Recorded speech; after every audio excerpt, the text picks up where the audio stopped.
All right. I had one more question, and this was in relation to a conversation that was on the internet about, it was an article titled "The Paradox of Noam Chomsky on Language and Power." And this is where they separate your linguistics work from your political work and view it separately.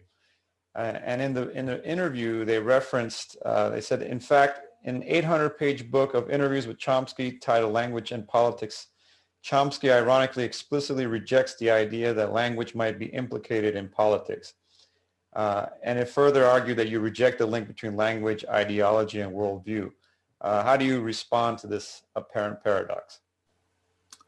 Well, I was asked this article, which is called Language and Politics, about 1970, I guess.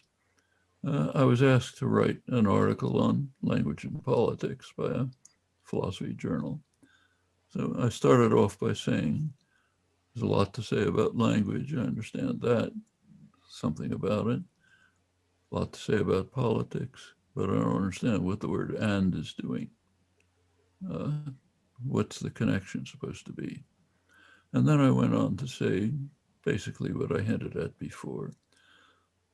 There is a kind of a loose, intuitive, metaphoric connection between the fundamental element of language and language use, namely its creative aspect, which we talked about a little, which has a major role in the history of philosophy.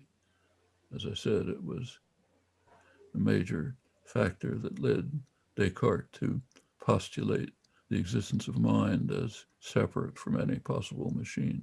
He said no machine can duplicate this capacity of being, as the Cartesians put it, maybe incited and inclined to say certain things, but not compelled, and to do it over an infinite range, uh, incomparably beyond any experience.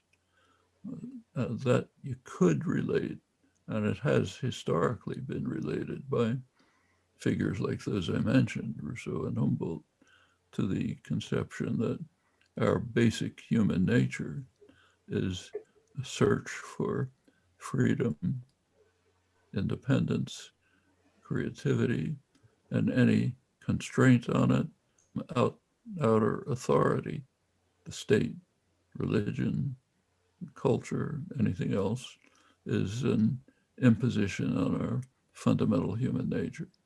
That's a basic drive. And in fact, I've written about the history often. You can see how much of the thinking about social in the 18th, 19th century on about the basis for human freedom does often use something like Cartesian models,